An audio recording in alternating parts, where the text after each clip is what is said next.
Hello people of YouTube. Today is another day, and what we did today is we made this exhaust. So we did some stainless steel exhaust with a flex joint, a couple 90s cut. This one is a 90 that was cut to make 245s. There was a 90 up there, a couple pie cuts, and we made this whole exhaust that goes back and meets up with the HKS exhaust here. This is the Carbon TI. So super sick exhaust. But yeah, we made this. This is a little tight up here, but it has room to come down, and it still needs to be welded and bolted up. This is just tacked right now. Other than that, yeah, we'll bring it down. We'll show you the top half, and then what we're gonna do is we're gonna jump into doing the 180 and trying to pull that thing all apart. So just a little update here today. Okay, so here is the top. This is the downpipe here, along with our couple pie cuts to make the bend that we needed to get over to where the rest of the exhaust is going down. We need to put the wastegate on and make a wastegate dump later on, but that's just going to go down towards the bottom of the car, and it should be pretty simple to do. But other than that, we'll pull this off and then we'll show you guys the full thing on the ground. Okay, so it's a couple days later, but here's the exhaust. So you got the V-band clamp up here at the top, a couple pie cuts to get us at the right angle that we need to go. You got your 90 to go down, like I said before, a 90 cut at 245s to make the downpipe piece here. Then we got a flex joint, and then a 45, a 45, and then a little coupler piece in the center to get us at the angle that we needed to go right there. All of this stuff is all gonna be welded up. Roberto's gonna do all the welding. I'm not quite there yet, but once we get all the welding, once I get more experience doing all the welding, then I'll probably be doing all of this, and Roberto thinks in about 6 months I'll be able to weld a whole exhaust up by myself and probably do intercooler piping all by myself. So yeah, this looks pretty sick though. It's been a long time since I've filmed, but we're gonna try to get back into this. Today, what we're gonna do is we're gonna be working on a 180.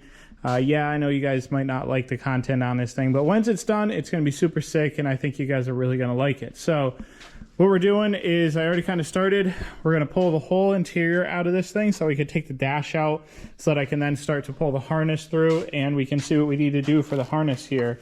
I want to redo the entire chassis harness basically, because I don't want the fuse boxes here in the engine bay anymore, because we're gonna like clean up the whole engine bay. There's pretty much just gonna be a motor, the lines that need to go to it, and then the engine harness. That's all that's gonna be in here.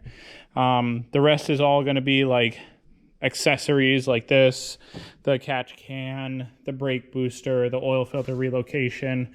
But we're going to move all this stuff around. Like this catch can we're probably not going to use anymore.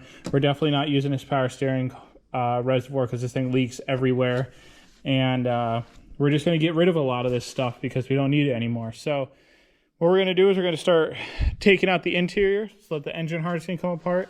Once I get the interior out, I'm going to go to Lowe's tomorrow and go pick up a bin, and then we're going to pull the rest of the stuff out of the engine bay, and then we're just going to clean up the engine bay. We're going to take the brake booster out. We're going to kind of leave some of the brake lines in here, and we'll just kind of figure out how they go, and maybe we can rearrange them.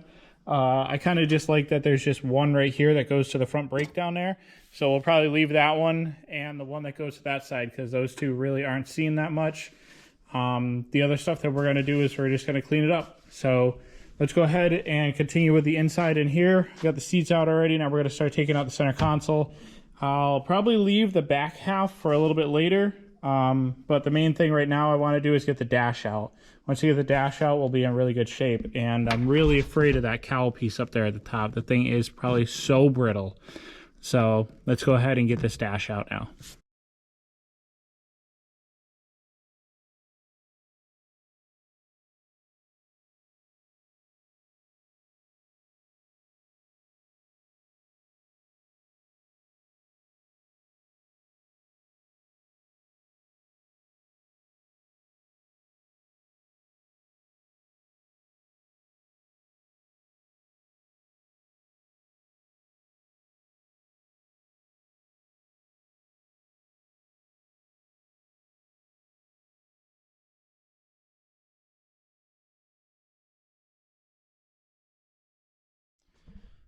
So as you guys probably just saw, I got the first side of the top of the dash off for the vents.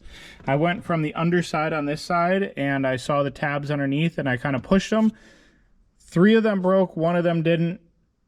I was more concerned about cracking the vent than I was actually breaking the tabs. If the tabs stayed, I was like, okay, that's cool. That's even better. But sadly, some of the tabs broke. But what we'll do is once we put the dash in, maybe I'll get like a black metal one that'll go across it. If not, then what I'll do is I'll just put this in and we'll put like a dab of maybe like some super glue, just so that it doesn't like rattle around and vibrate off. But other than that, like now we're going to go over to the passenger side. We're going to drop the glove box, take the glove box out, put that away.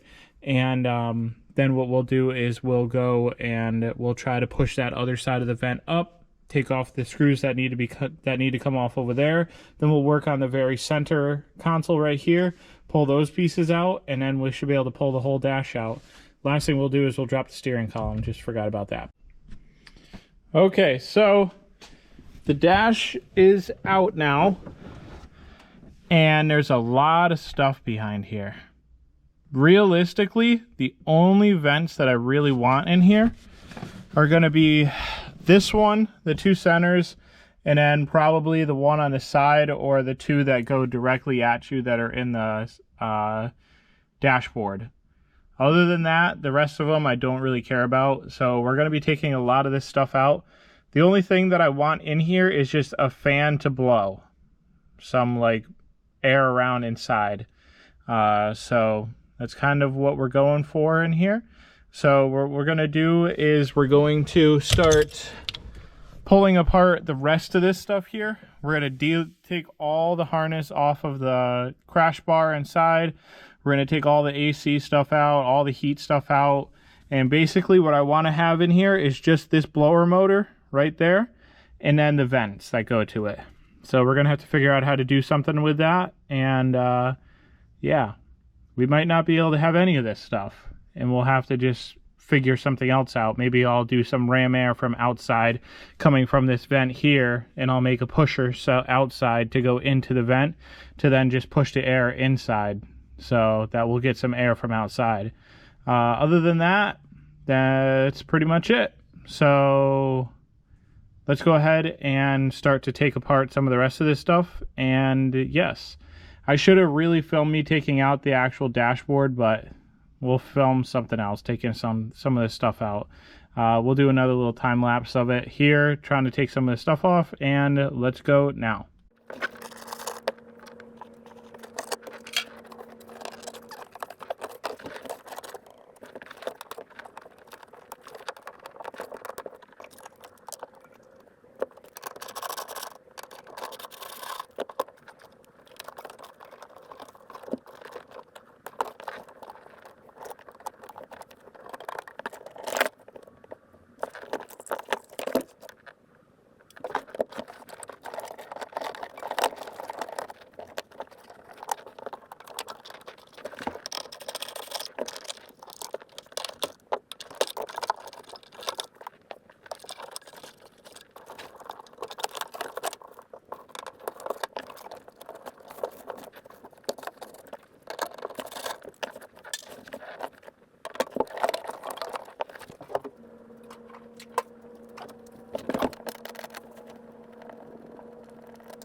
So pretty much the entire interior is out. At least the dashboard from the front seats forward is out. I'm going to get some blue tape tomorrow, and we're going to tape off the steering wheel until we can get the puller in here and pull the steering wheel off. The rear half of the car will be taken out eventually. I think we got a good portion of it done today. So what we're going to do now is, as you saw, I just started pulling all the stuff off the firewall right there. That's all right here. We're going to put new sound deadening in and fire stuff, the gold tape, and we're going to put some of that on the trans tunnel too when we do the underside of this thing, because I do not want a bunch of heat coming inside the car, since this thing is possibly not going to have AC. If we can get AC in this thing when we have the RB26 in this thing, then we'll probably leave it in there, and we'll probably leave heat and everything, just have a full accessory car, but we can still be able to drift it and do what we need to do with it. Obviously it can be done. The biggest thing is it going to cost $3,000-$4,000 more to get it all to work with this setup and everything that we have in here, regarding if anything that we had from the previous stuff is broken, whatnot, anything like that. So because I did have those AC lines just off and not venting to anything, the two that were right there, the heater core lines, I did have those blocked off, but I did not have the AC stuff blocked off. So next is to get the rest of this stuff pulled out, get the whole interior pulled apart, so that this thing is literally just going to be a shell. And then what we're going to do is we're going to start putting it all back together.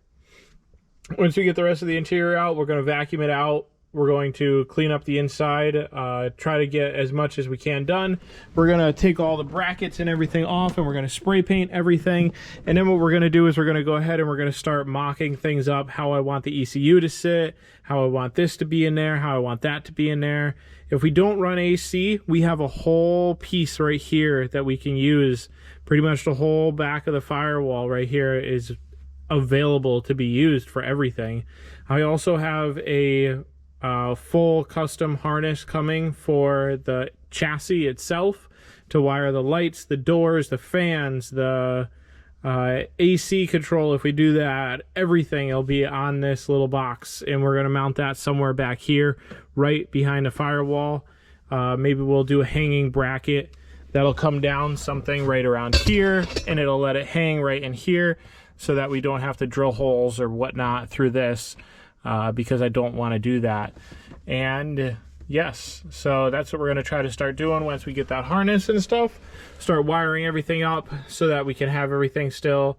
The interior, little update on this stuff. So I'm not going to be running the gauge cluster that comes with this car.